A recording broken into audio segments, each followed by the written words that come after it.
ಮುಖ್ಯಾಧಿಕಾರಿಗಳು ಪಟ್ಟಣ ಪಂಚಾಯತಿ ಇವರಿಗೆ ವಿಷಯ ಹನುಮಾನ್ ದೇವಸ್ಥಾನದ ಮುಂದೆ ಧ್ವಜಾರೋಹಣ ಮಾಡುವ ಕುರಿತು. ಮಾನ್ಯರೇ, ಈ ಮೂಲಕ ತಿಳಿಯಪಡಿಸುವುದೇನೆಂದರೆ, ಐತಿಹಾಸಿಕ ದೇವಸ್ಥಾನವಾದ ಶ್ರೀ ಹನುಮಾನ್ ದೇವಸ್ಥಾನ ಸುಮಾರು 500 ವರ್ಷಗಳ ಹೆಚ್ಚು ಐತಿಹಾಸಿಕ ಇತಿಹಾಸವಿದ್ದು, ಈ ದೇವಸ್ಥಾನದ ಮುಂದೆ ದೀಪಸ್ತಂಭವಿದ್ದು ಹಾಗೂ ಅದೇ ತೆರನಾಗಿ ಧ್ವಜಸ್ತಂಭವೂ ಇದ್ದು, ಕಾರಣಾಂತರದಿಂದ ಧ್ವಜಸ್ತಂಭವನ್ನ ತೆರವುಗೊಳಿಸಿದ್ದು ಸದರಿ ಪಟ್ಟಣ ಪಂಚಾಯತ್ ವ್ಯಾಪ್ತಿಗೆ ಬರುತ್ತಿದ್ದು, ನಾವು ಮೊದಲಿನಿಂದಲೂ ಅಲ್ಲಿ ಧ್ವಜಾರೋಹಣ ಮಾಡಿಕೊಂಡು ಬಂದಿದ್ದು, ಈಗಲೂ ಕೂಡ ಮೊದಲಿನಂತೆ ಅಲ್ಲಿಯೇ ನಮ್ಮ ಧ್ವಜಸ್ತಂಭವನ್ನ ಮಾಡಲು ಅವಕಾಶವನ್ನು ಮಾಡಿಕೊಡಬೇಕೆಂದು ಈ ಮೂಲಕ ನಮ್ಮಲ್ಲಿ ವಿನಂತಿಸಿಕೊಳ್ಳುತ್ತೇವೆ.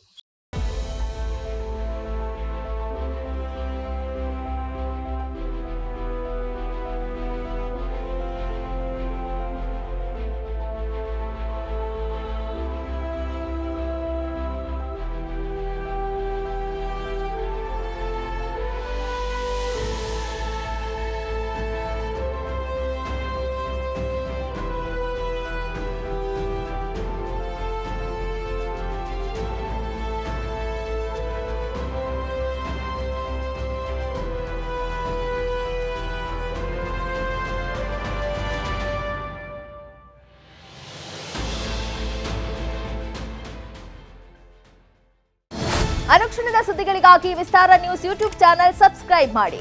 ಹೊಸ ಸುದ್ದಿಗಳ ನೋಟಿಫಿಕೇಶನ್ಗಾಗಿ ಬೆಲ್ ಐಕಾನ್ ಕ್ಲಿಕ್ ಮಾಡಿ. ಲೇಟೆಸ್ಟ್ ಅಪ್ಡೇಟ್ಸ್ಗಾಗಿ www.vistaranews.com ವೆಬ್ಸೈಟ್ಗೆ ವಿಸಿಟ್ ಮಾಡಿ. ಅಂಗೈಯಲ್ಲೇ ಜಗತ್ತಿನ ಸುದ್ದಿ ತಿಳಿಯಲು ವಿಸ್ತಾರ ನ್ಯೂಸ್ ಕನ್ನಡ ಆಪ್ ಡೌನ್ಲೋಡ್ ಮಾಡಿ.